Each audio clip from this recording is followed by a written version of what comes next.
Okay, we're continuing in the Shar Teshuva. We're in the middle of Sif Yud Aleph, the second principle of Azivas Achet, leaving the sin.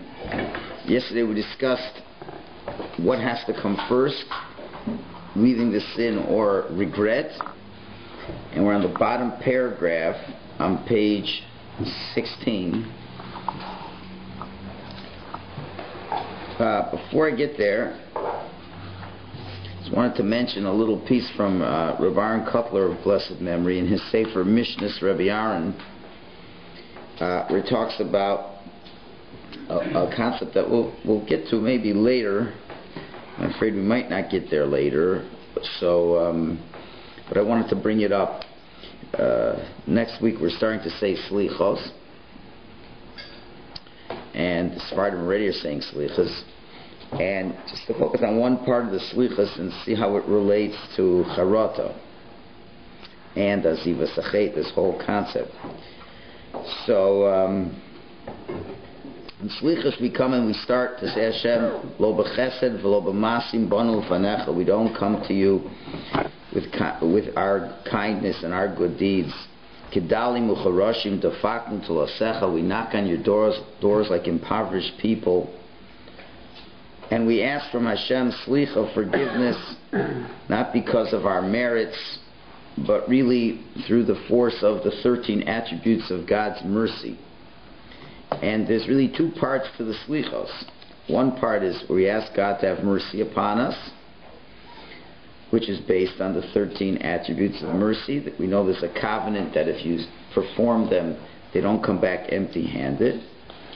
And together, if they're combined with our heartfelt supplications. And the second part of Slichos is the vidui, is the confession.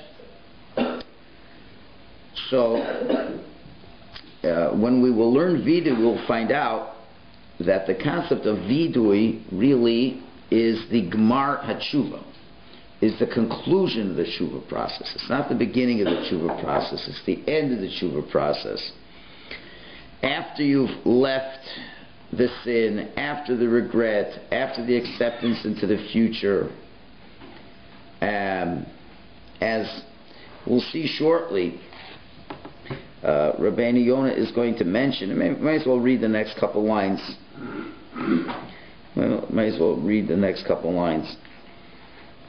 Rabbi Yonah discusses this idea that you've got to, if you've been sinning regularly, you have to first leave the sin before the regret. And he says, "V'hamoshel b'zeh," and the analogy is to somebody who has not left the sin, but he's regretting. L'misha oches hasheretz ubalit balitoyer. There's a concept that if a person has touched a dead rodent, an unclean creature, in the days of the base of English, we would go to the mikvah because you're impure. So let's say the fellow would touched a unclean creature, and as he's going to the mikvah, he's still holding on to the unclean creature. He wants to go into the mikvah, he wants to purify himself, but he's holding on to the creature.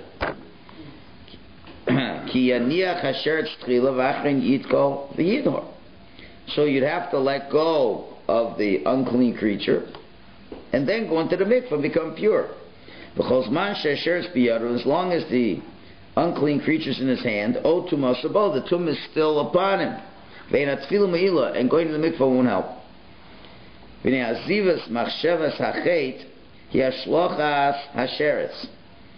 So leaving the sinful thoughts and totally leaving that whole area, that's like throwing away the sheretz. It's like throwing away the creature.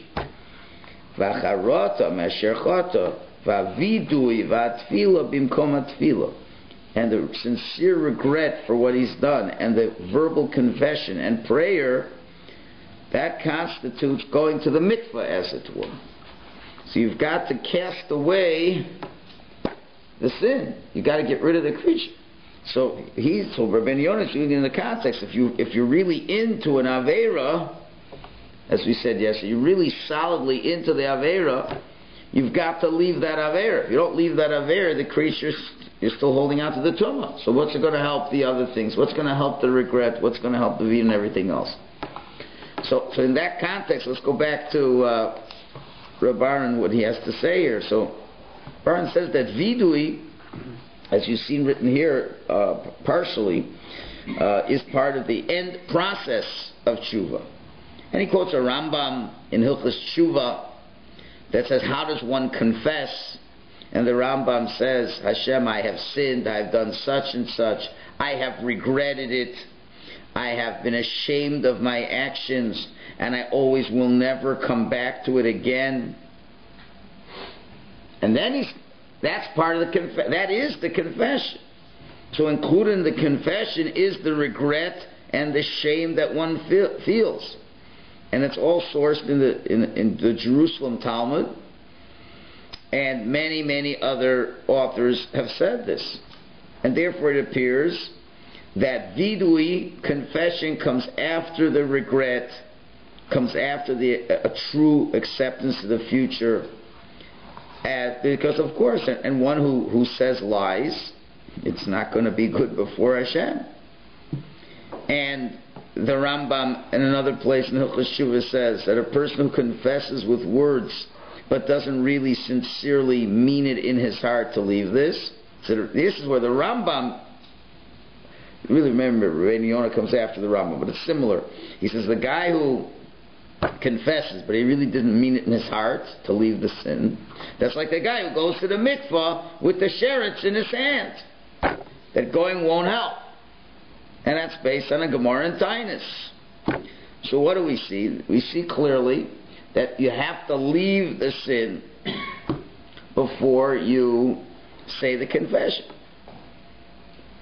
Right? Because he's comparing the Rambam specifically is comparing vidui to the going to the mikvah. But Yonah said that the vidui and the prayer and the charata, but he certainly included vidui within that. You've got to leave the sin. What vidui is not, here's the vidui is not, okay, I confess I did this sin. That's not enough. That's not enough. Vidui is towards the end. It's towards the end of the process. I've confessed. I'm ashamed. I'm so embarrassed. I feel terrible. I'm really not going to do it again.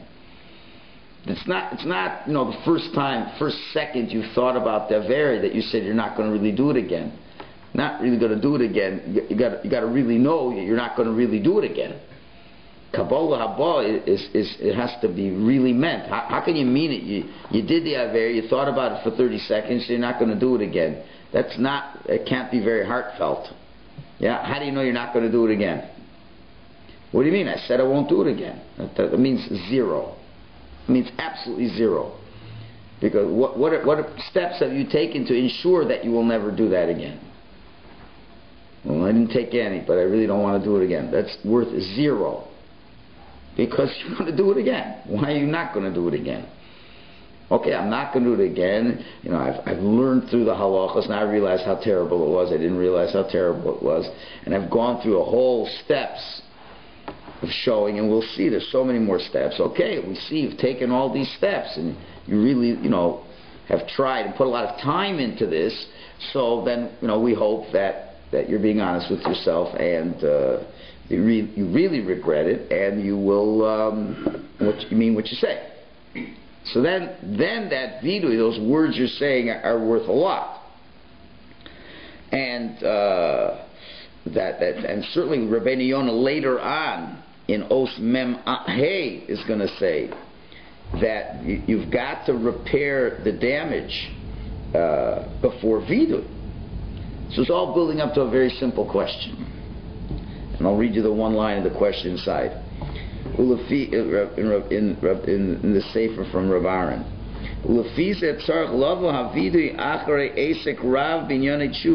So vidui can only come after a lot of time and effort and engagement in tshuva. So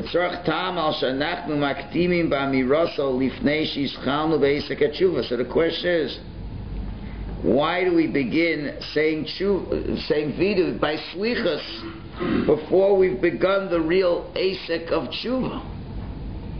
We start Slichos for a Sephardi. It's starting on Rosh Chodesh Elul, which is way early. And even for us, we're starting a week before Rosh Hashanah. But the more obvious question is, only on Rosh Hashanah do you start the Aseres Yemei Teshuva, the 10 days of Teshuva begin. And that's when people really are going into the process. So what's this business? You're saying Vidui by Slichos. What is that? It's a forgery. It's a falseness. Everybody's saying you can't do that, and that's what we all do. So maybe you could have answered. He doesn't say this. Maybe you could have answered. Well, if we really did tshuva properly, a real proper tshuva starts on Rosh Chodesh Elul, and you've already been doing tshuva for 3 weeks already, and that's the proper way to really come to Slichos. But unfortunately, most people have been on vacation, during most of the parts of the last 3 weeks before Slichos. So, but if you really, the way it used to be in Europe, in Litva, these places, Rosh Chodesh Elul came, people they knew it was Rosh Chodesh Elul. There was no vacations in those days, and if they did it before. So that for 3 weeks they've been working on themselves. So you could say that the vidui is already there, but he doesn't say that answer, and I don't think I'd be judging people unfavorably by assuming that most people have not done serious tshuva yet, and thousands of people around the world are saying Slichos, and they probably have not begun the tshuva process, or maybe begun, but certainly not finished the tshuva process. So that's a very strong question. It's a very strong question. Next Sunday we're going to start saying vidui, and how many people have really done the whole tshuva process. Most of them don't even know the 20 steps. How could they have even done it? So he says a very interesting answer. He says, and I'll read another line. He says, "Acha inyan hu," but the concept is kisulas chovas havidui shu hagmar shel tshuva. Besides the fact for the obligation of confession, vidui, which is at the end of the tshuva process, harayesh be'etzem amiraso hisoirus lashuv. Vidui, saying of vidui, has another component altogether beyond and different than what the primary component of vidui is, and that is the saying of the vidui can become a beginning step where it arouses you to start to do tshuva. It's not the primary reason for it, but it could be a tool as well. And he explains why. He brings a source from Proverbs, where King Solomon says that everybody's pathways always seem clear in their eyes. In other words, everybody thinks they're always doing the right thing. Everybody always is biased to think they're doing the right thing. And if anybody would try to improve oneself and self-criticize oneself, it's not going to be very deep. And most people don't think they're doing too many things wrong, unless you're able to get out of your normal routine. That's why, maybe you do a retreat and you get away and you can look a little bit more objectively upon yourself. But generally speaking, people aren't that good at picking themselves apart. They're very good at picking other people apart. Amazingly, how good we are, how we're so talented to do that. We have that talent. But when it comes to ourselves, all of a sudden the talent isn't there. So this was Rabbi Aaron is saying. And therefore he's saying, and therefore the rabbis established this form of slichos to say all these viduis, to remind us and to reflect on the fact that we are so enrooted in sin, and we can't fool ourselves. And we're not saying this ashamnu, bagadnu, gazalnu, all that. We're not saying that out of humility, but to realize, as we know, the ashamnu goes from starts letter aleph to land titanu, to letter saf. And the real thing we should be thinking about when we're saying the vidui is to remind ourselves that we're so full of sin from aleph to taf, from the beginning of the alphabet to the end of the alphabet. There isn't anything we haven't done wrong. That's what the vidui is saying.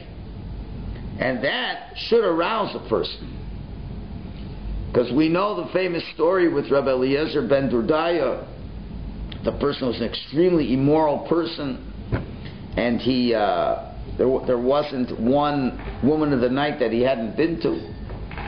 And the famous story how he made great efforts to go to the most famous woman like this, and he crosses the 7 seas, and he makes all these efforts, and that's at risk of life. You read, it says he crosses the seas. It makes it like, he took a streetcar down the road. I mean, you take going to the sea, you're risking your life. So he risked his life to be with another woman. And when he finally finished his business with her,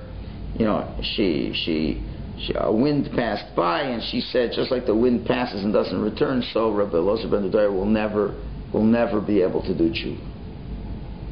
Okay, and for some reason that hit him like a ton of bricks, and he began the tshuva process, and he died about tshuva. So the question is, so what inspired him? So the answer is, if you got to hear from such a source that you're never going to do tshuva, you must have hit rock bottom. And people are more open to doing tshuva when they realize they've hit rock bottom. And that's the same thing again with anybody who has an addiction. Anyone has an addiction, we know, by and large, the beginning of the process of help can only be after they've hit rock bottom. After they lost their job, after they're divorced, after they're not healthy, and after they get a heart attack at face, and then they realize they have nothing, then they realize they got to change. It's unfortunate, but that's the way it is. So that's what Rabbi is saying over here. He says the optimal way to inspire a person to do tshuva is for them to realize that they've hit rock bottom. So part of that is, although we all haven't hit rock bottom, but if you go through the vidui, and it's not just one little thing. I mean, it's the whole thing. It's the whole thing, from Aleph to Tav. We have and the Al-Chetz, that's a little bit later on, but we've gone all the way through. So in terms of arousal, and to get that first step of charata, so that is a very powerful tool. That's a very powerful tool. And as we know, the famous question that was asked to the Rambam, a person asked the Rambam, he says, I've gone through, I'm preparing for the high holidays, and I've gone through all the Al-Chetz, and I see that, and I've really looked at myself. This was not a regular person. So I've looked at myself, and I see that I really haven't done any of those Averis this year. So my shaila to you is, should I say the vidui with everybody? Because Hashem doesn't like people who lie. So Rambam wrote back, and he said, if you understood the depths of every mitzvah and every aver in the Torah, you will realize that not only have you not done every avera, you've done every one 1,000 times over. And I'll tell you what, he says, and for the fact that you wrote me this question, you should hit yourself one more time for asking the question. So obviously, there's what to improve on. There's what to improve on. So one second. So when we realize that we really have done a lot of bad things, if you really would stop and think and sit through everything, how many of us, when you've said Hashem's name, have you really been in awe when you said the name? Which really you have to. When you say Baruch Atah Hashem, have you really just said it slowly and really thought what you're saying? And said, Baruch Hashem, how many thousands of times have we done that? Right? And that's all part of, in a broader sense of, almost saying Hashem's name in vain and not giving Hashem's name any respect. How many times have we not asked shilas when we're supposed to ask shilas? You start going through the list. How much time have we wasted from learning Torah for silly excuses? Of course, at the time they're very justified. After all, it was my 2-year-old birthday party, so I couldn't go to learn this night. And that ain't going to hold up water in God's court. And you know it isn't. And how many silly excuses and how many hours we waste at weddings. Hours, not minutes, hours. You know, let people have weddings and enjoy them, but that's not a reason for you to waste time from learning Torah. You just start going through the list, you realize you're in big trouble. If you really go through the list, you're really in big trouble. So you don't do this all the time, but we're coming a week before Rosh Hashanah, if not now, when? So you say from Aleph through Tav, Lashon Hara, all these things. We don't even know half the halachas of Lashon Hara to know how much Lashon Hara we've been speaking. So we've gone through Aleph through Tav. And that's what he says. He says the truth is, mitzat ha-vidui, in terms of the vidui, harehu ikar tshuva, it's a primary part of tshuva. And really the mitzvah saseh of tshuva, the way it's written in the Torah, it says v'izvadu al avonam, you have to confess on your sin, but that's a whole discussion. Do you have to, when you're saying the vidui, do you have to spell out every one of the sins? When the person went to the Beis HaMikdash and he did vidui on the animal, right? So that you have to list all the sins or not. But certainly in our vidui, where what do we say? If you think about the Ashamnu part, Ashamnu, Bagadnu, Gazalnu, Dibarnu, anything specific there? We have Ashamnu, we've gone against Hashem willfully, Bagadnu, we've rebelled, Gazalnu, we stole. All those things, they're kind of, general things. So it's not even a real vidui. I mean, a real vidui is, I did this act. I went and said to so-and-so, he's an idiot. That's vidui. That's a real vidui. So what kind of vidui is this? This isn't even a vidui. It's such a general thing.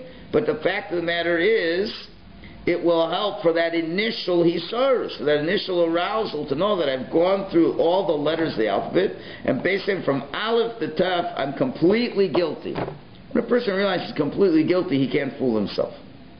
And that's what he brings now from Rabbi Yonah earlier that we've done already in the second in this second Ikar.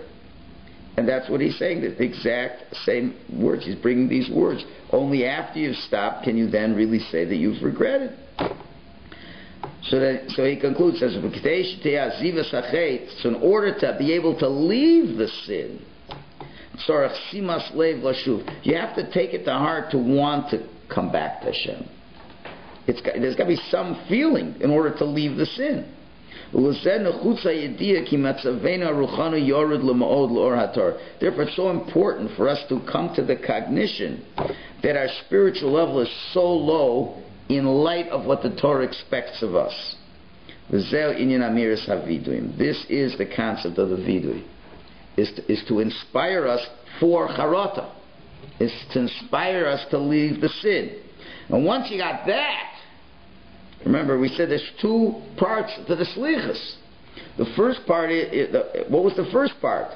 We say we come to you as poor people, we knock on the doors, we're asking mercy and this and that, and the vidui. So now if you've got this vidui that's really saying, I'm basically through and through, I'm filled with sin, so then you're able to come and supplicate before God, and supplications need a lot of humility, because that's the foundation of prayer. It's got to be a lot of humility, a broken spirit. So to feel that we really are going to God as impoverished people, so therefore this vidui is ideal for that point. That vidui is saying, from Aleph to Tav I've sinned, and I'm really not doing well, and that should itself bring you to a degree of subjugation before Hashem, and understand you need a lot of mercy from HaKadosh Baruch Hu. And that is the key to SLICHOS. SLICHOS is coming, like a beggar to the door. If you want to have a little idea what it feels like, go try to fundraise. That'll give you a little bit of a feeling what it's like. You go to a wealthy person and you ask him for money. And why should he give you anything? You're not his cousin. What else do you want because you don't have? So get a job, man. Give me some of your money. if it's for your personal thing, if it's for a shul, whatever, for an organization, what reason do I have to give you? So you've got to try to give a reason, this and that. But the bottom line is you're snoring. However you slice it, you're snoring. And the guy has no obligation to give you anything. Yeah, the Torah says, you come, you need, these people come from Eretz Yisrael, they need, tens of thousands of dollars. And so what are you giving him? $18. As if that is even, help. He's got to go. You go to, 10,000 people, then whatever. Then you'll get enough money for this. You have to go to all these people, and the last thing they want to do is give you the money. They're not homeless and that, right? Go start snoring. Why do you think nobody in the shul wants to fundraise? You know why? Because it's the most humiliating thing that you have to do. Nobody wants to do it. People will volunteer for a lot of things, but not the fundraise. Not the fundraise. It is so humiliating, and you have to call and you have to beg. Can I at least get an appointment with you? And then you get an appointment and you speak to them for some time, and then they get back and say, I'm really not into your project, or you know what, I'm really sorry I can't help you, but they can help if they want to. So now if you want, not just try, and it wouldn't be a bad exercise to try it, because then you have a little idea of what it is you come before HaKadosh Baruch Hu. Then you have an idea what SLICHOS is. You're coming to Hashem to ask Him for another year, and by what right do you have? Give me another year of life so I can hurt more people. Because I've hurt enough people this year. Right? Whenever there's an opportunity, I usually seem to rise up to the occasion to hurt people. So I can make more brachas in vain, so I could not go to minyan for silly excuses. Go through the list and say, okay, now Hashem, give me another year. And you realize, I have no right, you know what, I should have been dead long ago. And it's the emes. It's the emes. So then you can say, Taka, Mamash, Hashem, I throw myself before you to your infinite mercy that you have before me. And if you understand that, then if you really understood that, then maybe you'd say, you know what, it's about time I really changed. But everybody goes to sleep. First of all, how many people go to SLICHOS? How many people even go to SLICHOS at the ungodly hour of 6:15 in the morning? You can understand why the best time to say SLICHOS is right after Chatzos. The best time to say SLICHOS is after Chatzos. That means you're saying SLICHOS at about 1:30 in the morning. And that's with the intention to be at davening the next morning. Right? 1:30 in the morning, who goes out at 1:30 in the morning? Somebody who has a child who's dying and they need assistance, and they're not embarrassed. They have to knock on the door at 1:30 in the morning. At an inconvenient hour, because you know what? Because God says, that's when I'm open. If you're a fundraiser, you don't tell the guy when you want the appointment. I remember one time Rabbi Gifter, Zatzal, had to meet a wealthy person in Cleveland, and he said, you want to see me? 5 o'clock in the morning. 5 o'clock in the morning? I'm out by 5:30 to do my job. You want to see me? 5. So it was even, it was a little bit, early for the, because Rishi was allowed to travel to him. It wasn't like he was next door. You want to go, so you find out when the wealthy people are available to give you their precious time. So, you have to be inconvenienced. It's not like, I need a lot of money for you. I'm free at 8 o'clock. So I'll come to your place at 8 o'clock. You make yourself available for me to collect from you. It doesn't work that way. Whenever He's available. And we know, when does Hashem have His rachamim? After Chatzos. After Chatzos Laila. That's when He's in a good mood, as it were. Receptive. So, if you don't think you've done much wrong, I ain't getting up at 1. I'm not coming at 1:30. I'll come when it's good for me. It's very few places, really, so 1:30, every year in the winter, you're able to stay up till 3 o'clock in the morning, going, having parties and this and that, but for this, I ain't going to do it, right? So you find a minyan that starts at 12 o'clock that is totally not according to halacha. It's totally not according to halacha, but it's a convenient one, because it's got to be to my convenience. Right? Okay, second best is right before daybreak. So that would still be about 6 o'clock. So I knew if we would do this at 6 o'clock or 1:30, no one's showing up. And if they are, they ain't coming to davening the next morning, and that's even worse. So it's better they should at least come to davening the next morning. It's like this whole mindset. We don't get it. We don't get it. And you're saying all these slichos, you don't know what the words mean. But the fact is, because most of us don't feel this impoverished. We think we're quite wealthy spiritually. And Rabbi is not talking, the Chazal, when they made Slichos, they weren't talking, to people who are Rishoyim, because Rishoyim don't come to Slichos, if you noticed. Secular Jews aren't coming, and even, and most members in our shul don't go to Slichos. Yes, okay, women aren't chayiv to go to Slichos, so you can take it easy, ladies. You're not chayiv to go to Slichos. Men are chayiv. I don't know. Is a poor person chayiv to go to the rich man to ask for money? Is it an obligation? The guy needs $200,000 to do an operation on his kid. He hasn't got the money, so you're not obliged. Well, you're going to watch your kid die? So it's the opportunity. We don't see it as an opportunity. We see it as one thing: pain in the neck. Messed up my whole week before Rosh Hashanah. You got to remember, most people don't come to this class at 6 o'clock. So they're not used to getting up early. So it means they're going to have to go to bed early. It's just and people coming late to slichos. You have a certain chevra, they make sure to come for the last 5 minutes, so you get to Shema Keleni, you feel you were with everybody else. But at 6:15 or whatever, Ashrei Yoshvei Veisecha, you usually don't have a minyan at the beginning. And hopefully, the first 5 minutes we're just saying a lot of pages anyway. We didn't come to the first Hashem yet anyway. I'm just saying, it's unfortunate. The Jewish people, they're wonderful, but they're very ignorant, and we have to educate them. So to realize, I'm coming to Hashem, I'm not even ready to do vidui. I'm so far, maybe we can start the process. So these things should arouse you. It's like, generally speaking, you get up, and it's in Eretz Yisrael, probably it's a bit nippy in the morning when you're going to say slichos, and you're feeling that little bite when you come out, and you feel it's time to make some changes, and you go through the slichos, and you realize, I'm not even ready to finish the process. I've done so many affairs. Ay Hashem, I'm mamish, I'm an oni, I'm a rosh. Hashem, I have nothing but your rachmanis to save me. Then that's a proper slichos. That's a proper slichos. So and that's what we're talking about here. We don't want to, so in order to not go into Rosh Hashanah and Yom Kippur with the sheret still in our hand, where the whole process won't be working, so we've got to arouse ourselves to have a real kind of charata, a real kind of aziva sachet. So if we recognize things are so bad, then perhaps that's going to happen. Okay, you were patient, thank you.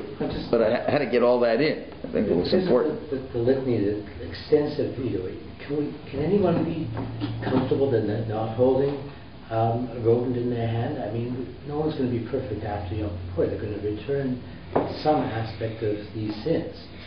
So how can one say that if they're not, taken away from all that, then they can't come back?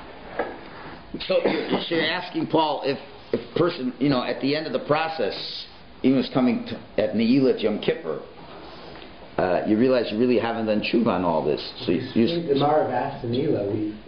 you're still holding the rodent. So the answer is it's a problem. A. B. Remember what Rabbi Yonah said, every little bit of tshuva helps. So you took away a little bit of the rodent. You took a couple rodents off, but there's still a lot of other rodents around. But the truth of the matter is, that's a correct perspective. So, it's helped a little bit, but it really hasn't helped that much. But, on the other hand, you could view it like this, people, like the analogy I gave, I remember one, this goes back to the whole issue, with the whole idea is tshuva, does it really mean you're never going to do it again, this and that. So I once gave the analogy, the person who's trying to lose weight, person's overweight. They're overweight. And they got to lose, I don't know, 50 pounds, really overweight. So what does the person say? He says, I'm going to go on a diet. And he goes through the process of dieting, and he's suffering. And he loses 20 pounds. Okay, he's still overweight and flabby. So was it worthless what he did? I'm sure, maybe one hernia less. Maybe the heart attack will come 2 years later. He can now fit through the closet door. Okay, is he fit? He's not fit. He's fitter.